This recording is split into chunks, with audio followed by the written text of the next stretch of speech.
Hey, everybody, welcome to the Thriving Lives podcast. Today, we have a fascinating topic to explore. We often discuss the importance of investing in our own health and fitness over the long term. But today, we're going to talk about the parallels between investing in our health and investing in our finances long term as well, and how many similarities there are between the two. So, our special guest today is Evan Follmer, who works for Edward Jones. He's also my financial advisor. He's also a client of TLF as well. Welcome to the show, Evan. Thank you for having me, Marcus. Of course, of course. Now I know you have a disclaimer you've got to say here off the top before we get rocking and rolling into this. Yes, any discussion that we have here on the Thriving Live Fitness podcast is not a mentality of Edward Jones or myself as a financial advisor.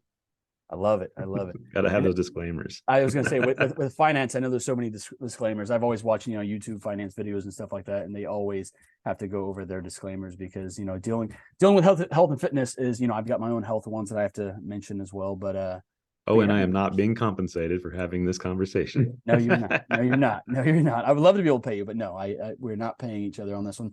But anyway, though, so like I said before, the parallels between health and fitness and finances, I find eerily similar here. So I'll kind of start off with something I've always talked to about, usually with entrepreneurs, this is kind of how I will steer this conversation, but ultimately with everybody, I think it will apply.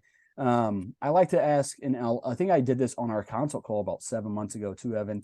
I'll ask you to list your priorities between health as a priority, time freedom, and financial freedom. Now, I think we know as a financial advisor, you're going to lean towards one of them, but give me kind of your perspective, maybe when you first got started with me or before you got started with me versus now, and then we can kind of just dive into it from there. So it's health, funny, time freedom, and financial freedom. Yeah. It's funny that when we were going through that session, how many things you asked that I ask my own clients when we get started investing. So It's not just fitness for your health, but financial fitness too. And a lot of the same goals that you have for your life pertains to finances as well.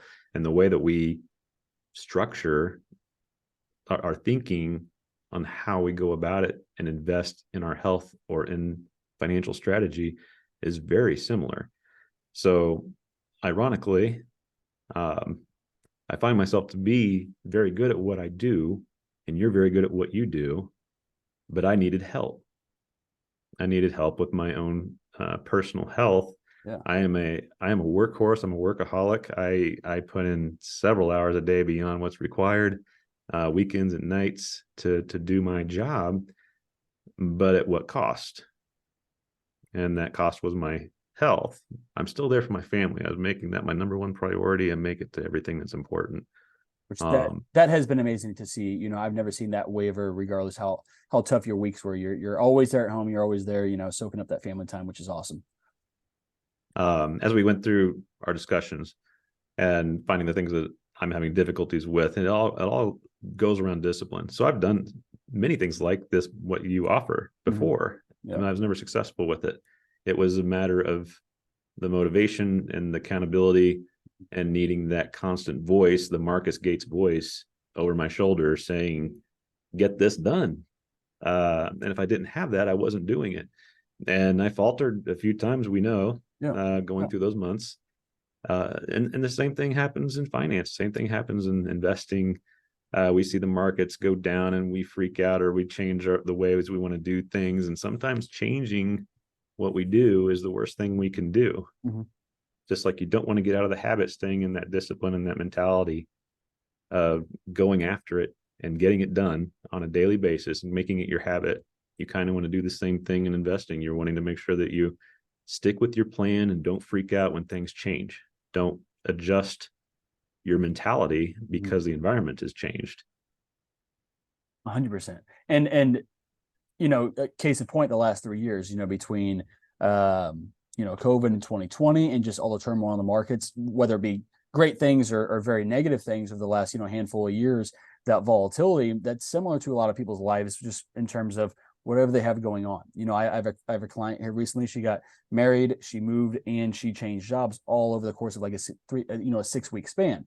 So in her life, even though those are all positive things, that's like the market doing something absolutely crazy. And we have to either stick to our guns and stay consistent with what we were doing, but also at the same time, we have to be smart and intentional about when do we pivot, when do we have to pull back on certain things, not to get too much into the weeds of like investing strategies and stuff like that, but like during a very, very tough time, maybe we switch over to more of a conservative approach. So just like in our life, maybe we switch over to more of a conservative approach with the gym. Maybe 5 workouts this week is not possible without just you cutting into your sleep, or just kind of overkilling in some sort of a way. And so we pull back and we focus on the things we can control: our nutrition, our sleep, all the stuff we always talk about within TLF. So I think there's some strong parallels there between the finances. Well, exactly. What, just like last year, 2022 wasn't fun for anybody in the markets, but there are things you can adjust, but you don't change. You keep investing. You keep working out. Yep. You keep investing because even as the market goes down, you're getting things cheaper and cheaper. Your own portfolio is reinvesting its dividends. Your body's reinvesting in itself. Yep. Because you keep that habit going. Yep. So again, the parallels are so similar. Yeah. I mean, you ask, what are your goals? I ask, what are your goals? Yeah. And the goals are even somewhat similar. They are. And we're creating a roadmap to get there as well. Both of us, mine might look a little bit different sometimes because, I don't know. Health and fitness is very, very complicated. So is finance, of course, as well with that. But that's kind of both of our jobs, is to figure out what are our goals and then what is the journey to get there. Absolutely. And there, you have goalposts. It's not just what is the end goal. Yeah. Like, what are your points of contact that you want to make sure that you get there? Yeah. And who's keeping you accountable to do those? Are you staying committed? And do you have the discipline to do it? Yep. Everybody does. You just have to have the right voice telling you to do it and keeping at it. The amount of work that you put into it, or the amount of money that you put into it, is going to compound. You're going to see more financial gains and more fitness gains the more you add into it. 100%. And so that's why consistency is key, and having a plan in place that you stick to during the ups and the downs is key. And I know something, we sat down a couple different times for like very long discussions about like mine and Nicole's, financial future and things of that nature. And again, we were looking at the long term, and then where do we want to be at in 10 years and 5 years? And what do I need to be doing today that at least keeps me on track, or at least moving in the right direction? Exactly. And so that was super eye-opening to me. I've always kind of thought in the long term and then worked backwards, because I've trained myself to do that with health. But so, for you, I knew that was going to be something that would kind of stick to it, because since there are so many parallels, you as a client of mine, I want to use that money as almost like I'm teaching a kid at school. Like, I have to find those ways that what is similar here that's really going to kind of be that light bulb moment for you to be like, okay, I'm doing this for my long term, but ultimately, circling back to kind of what I mentioned earlier about between, time freedom, financial freedom, and health freedom, is you might be able to get me to being a multi-millionaire, whatever the case is, 30, 40 years down the road. That sounds awesome. That sounds amazing. Absolutely. And I think you're definitely you're going to do that job. But if I was to neglect my health over the next 30, 40 years, so when I'm 60 or when I'm 70, let's say I hit all the financial goals that we set together and that we worked really, really hard to get to. It's nice that I have that money now to pay for the assistance I'm going to need from the healthcare system. It's nice that I'm going to maybe buy the luxury things of life. That's fantastic. But when you have a headache, or when your stomach hurts, or when you can't walk, does it really matter? Like, it does matter. It's better to have it than not have it. But if you could have just treaded water and at least maintain a somewhat of a baseline of your health over the course of those years, now all that work, all that overtime that you did, all that extra work you put in to invest that money so you can live that life you want to when you're 60 and 70, I don't think anybody envisions just sitting there in their couch just watching TV from 60 years old and on. But ultimately, the people who sacrifice their health for the bulk of their adult life, that's exactly what they're doing. And I think we both talk about how things are going to happen. Mm-hmm. Things change. Yep. Things in your life happen, be it positive or negative, and it will impact your strategy. It'll impact your strategy and your fitness and your health and your finances. But the idea there is to adjust appropriately. Yeah. But not too much. Yes. You want to adjust but you don't want to quit. Mm-hmm. You want to adjust, but you don't want to overcommit. Yeah. And those parallels are they're there for almost everything that you and I talk about. Yeah. It's like we could just switch seats and have the same conversation. Yep. Yep. So interesting. Yeah. And I've never really even thought about that until we started working together. Yeah. I never thought about it until I got interested in investing in just like what the finance world looked like. Cause, for so long, again, this is another similarity is finance is scary for people. It's ignorance is bliss. They might know they're not doing the right thing to set themselves up for success in retirement. Same thing goes with health. They might know they're not doing the right things to live a long, healthy life, but ignorance is bliss. It's better to not change anything now because I don't want to be uncomfortable in the short term of having to make changes. I think I had that exact conversation with you about myself when I said that I know how to do all this stuff. Yep. I know how to track macros. Yep. I know what I'm supposed to be eating. Yep. I needed the accountability. Of course. I needed the extra discipline to follow my health goals as much as I already have the discipline to do my financial goals. Exactly. It's just so applying it in a different realm. Appreciate your services to make sure that I do both. Well, and the other thing on top of that is because you know all those things, but also we know those things in a smooth time of our life and how to apply it. Like anybody can apply the principles of a healthy life when it's all sunshines and rainbows and there's no issues at hand and you have no life stresses. But what happens when life punches you in the mouth? What happens when life throws curveballs at you that now you have to adjust to? And so then, I'm there to also help you like, okay, this week it can look different than what the quote unquote plan looks like. But again, we just want to be intentional about the things we can control. I'm glad you said that because that is often what happened to me before I started talking to you. Something major would change in my life or have to change my schedule or just different environmental things have happened or I hyperextended my knee a couple years ago and I just stopped going to the gym entirely. Yeah. A long time. And by the time I got back, my knee was still injured. It took me a while to get back into it. Mm-hmm. But the same thing happens in my world where something happens, someone loses their job, someone gets demoted or loses a loved one, and suddenly they're not able to contribute anymore to theirs. And they'll just call and say, I need to stop contributing. And I try to stress, don't stop. Just change. Yeah. So instead of putting $500 a month, put $25 a month. Yeah. Just make sure you keep doing it. Yep. That way you don't lose the idea of doing the investing and making sure that you stay on task, because if it keeps happening, you're going to be reminded of it every time it happens to keep going. And then not to mention, if you totally pull out of it, if I called you and said, hey, I need to cancel all my services with you, I still have my account sitting there, but the other hard part to that as well is that now I've already quit and now my pride is hurt. So I don't want to come to you 6 months later when maybe I'm in a better financial spot to be doing it. And so then maybe I never start again, exactly. and things that nature. So we keep doing it. And like you just said, you might have been contributing 500 before to whatever portfolio we're talking about here. And maybe now you have to pull down to, like you said, just 25. Now that's a huge drop off, but 25 is still better than zero. Just like if all we can control today is just your water intake, that's way better than not controlling your water intake and everything else on top of it.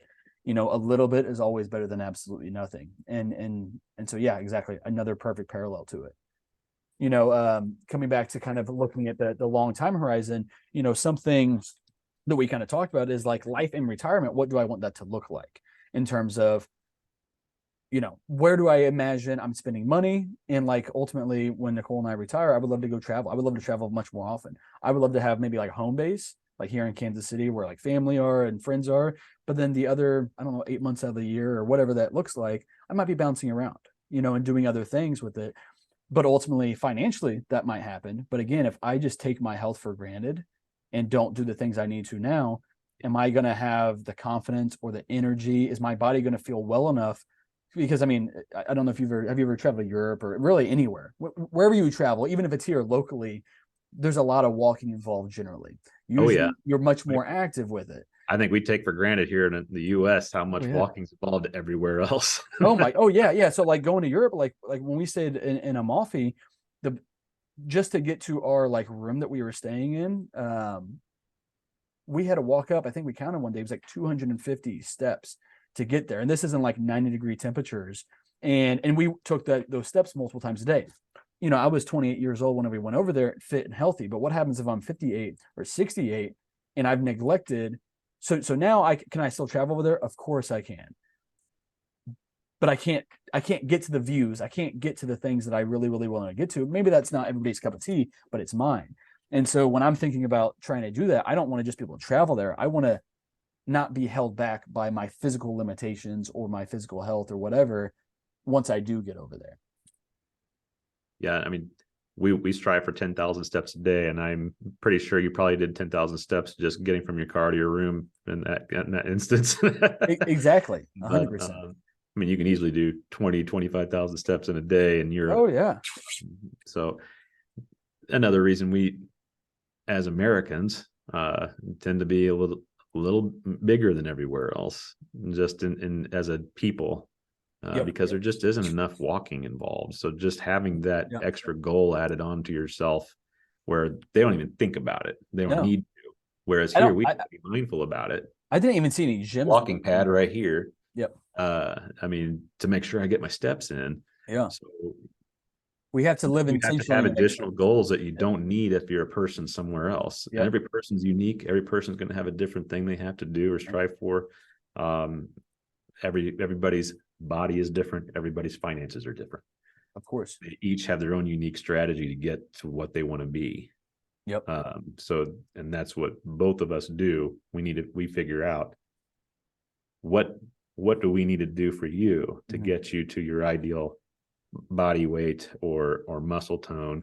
What do we need to do for you to make sure we get you to that second home in Florida or a mountain cabin or an RV that you want to spend the rest of your days traveling around in or something. So again, what we ask our clients are so similar. Yeah. Strategies we build, though they do very different things, are very similar. Yeah. And it all comes down to discipline.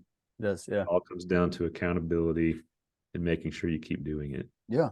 Oh yeah, definitely. And something you mentioned earlier, is you've done things like this before. Some of these things to do, just like, I could just go put money into a brokerage account and just put it in, SPY or VU, whatever S&P 500 tracking thing, and just let it do its job over the course of time. But at the same time, I know working with somebody like you is going to help me get to where I want to faster, healthier. And also when the world changes, you're going to be on top of it and you're going to be able to make those adjustments for me that me, who doesn't look at these things every day, is going to have no idea what I'm doing. And then same thing on your side of things. Instead of you Googling and doing all the research of like what to do when this happens, what to do when this happens, and figuring out what's my plan B when work goes awry for the next couple of months, or maybe we have a sick family member that we have to now take care of and we have to pull back on some of our own things. What are the ways that I should still be able to simplify things and keep doing it? And so that's where we both kind of come and play for one another. We're both very, very smart people that can figure out the other side of it, but why do that when we have somebody that can just guide us there in the right direction so we can focus on what we are really good at? Exactly. I completely agree with everything you just said. Yeah, 100%. And then, so once we've kind of started getting your mindset to shift, because, over the last 6-7 months, you've still, just because you start working with somebody doesn't mean that everything is simple. And it doesn't mean that those real life obstacles are not in your way with it. When we've kind of talked about the parallels between health and fitness and finances, has that kind of helped you in your own journey? Just be able to see the importance of doing the daily work on a consistent basis, even if it's absolutely. less some days. It really, I've had my eyes open a little bit working with you, that why am I not able to do this after so many attempts? And I realized that I had the priorities in my head. It's family, work, health. Yep. And I need to switch health and work. And that mentality switch has just in the last month has been instrumental in me getting back down to where I should be in the first place. And making sure that I hit that goal. It's those priorities that get you to those pointed goals that you want to be at. Making sure that if family is your number one priority, I'm not telling you to change anything financially to impede that. Yeah, of course. Like you wouldn't be asking me to change my lifestyle to not see my family so that I can Yeah. make hitting the gym every single day for 2 hours. Yeah. That's not You gonna make happen. little adjustments. Of course. You get those little adjustments and you make them a habit after you do them a while. Um, but you have to do it, Of and you course. have to stay committed. But after you start doing it enough and you make that part of your day, it gets easier and easier. Yeah. And that's, again, same thing with investing. Exactly. It becomes automatic. It just becomes, this is just what happens. This is what I do. The money that I have going into investments, I'm not picturing that as my income. Like, I'm not picturing it like it's usable whatsoever. And that was hard to do for the first, couple of years of doing what I was doing with it. But then it just becomes automatic, and the other thing with it as well, like coming back to what you said with, and with your priorities being, family, work, and fitness, or and health, and now you're kind of moving health back up on that ladder, like in the past month. And obviously this is, you don't have years and years to kind of look at the data on this right here, but in the last month, has work fallen off? Have you underperformed business wise or work wise because you've gotten in a couple extra workouts a week? Not at all. Not at all. And if anything, the thing that's going to happen with that more is energy is going to improve, confidence is going to improve. You just present better when you look and feel better. If you are feeling awful every single day, and then you have to come into a meeting or, get somebody on board or whatever the case is, when you, not that looks are everything, but when you look and you feel good and you present that as well, that's something that automatically elicits that respect with it. So that's going to only improve. And then coming back to the family side, while family is a top priority of yours, and it always will be, by you investing in your health right now, because you do the investment, so they're going to be set financially. If something happens to you tomorrow, they are going to be set financially. But health wise, let's say you do stick around for the next 30, 40 years. Do you want the last 15 years of your life of them taking care of you, stressed about dad's health, upset Exactly. about it, and them being stressed about it when they're having their own families, they're at home worried about dad's health? You can give them the gift of not stressing about finances as you get older. You can also give them the gift of not worrying about dad's health. Shit's going to happen, and health issues will happen. Like, it's all unavoidable. We're all going to go through that in some way, shape, or form. But it would be awful to know that the things you could have controlled and just been a little bit more intentional about could have added another 10 more years onto your life with your family. So when people say that family is their number one, I love that. That means that your health is even more important. Showing up for that so you can do all the other things. That's awesome. Even the things you wouldn't think you'd ask. Like, I ask people about how their health. Yeah.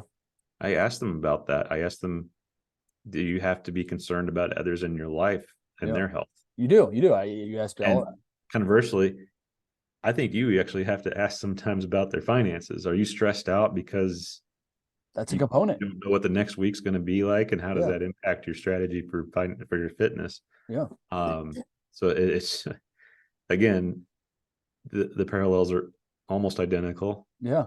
Completely different things. Yeah. But they are all very part and parcel. Of course. So yeah, I mean, I know you got to run here in a few minutes, but I appreciate you coming on to help me kind of draw these parallels with people, because again, like, sometimes hearing it in different verbiage or seeing, I don't know, these metaphors, or these analogies, or these similes. I've never understood the difference between all three of those. English was not always my best thing, but no, it helps kind of see it in these different, from a different perspective with it. So yeah, I appreciate it. And I just remember you were talking about the apps that you used. I didn't ask you to change that, did I? You can keep doing that. I mean, I'm not asking you to stop something that you've been doing and you've been accustomed to, because that's what you've been doing. So you do it. Yeah, of course. But we make adjustments. Yeah, and we work around that. Yeah, and then you weren't asking me to stop going to those meetings after work or something like that. You will make adjustments. Where can we get this fit into your day? Exactly. How can we keep your lifestyle somewhat similar, but merge in better choices, better habits, things that hopefully don't take away from the joys of your life currently, but ideally only add value to them. Up front it might be uncomfortable, and up front it might feel like you're kind of pulling away from the things that you love, but before too long you're like, I didn't need any of that stuff. I can do all the things I really want to do, but I can feel good doing it. Not just about my body or my gut health or whatever, or my energy, but just like my productivity each week, and like my intentions for the week as well is much improved. Absolutely. Yeah. Well, Evan, I appreciate you being on, brother. You got anything else you want to add at the moment? Where can people find you? I know that this isn't. I don't know if we can give you a plug for what you do, where you do it at. Well, I'm here in Gladstone, Missouri off of North Oak Traffic Way, and my phone number is 816-436-1450. If anybody listening does want to help out with their financial fitness as much as their health fitness, Yeah, happy to help them out. definitely. And if you missed any of that and you want to get a hold of Evan, just reach out to me and I will make that connection happen for anybody and everybody. But Evan, I appreciate your time today, brother. I appreciate you as a client, as a friend, and yeah, Same. brother. Well, good deal, brother. All right, man. I will see you later.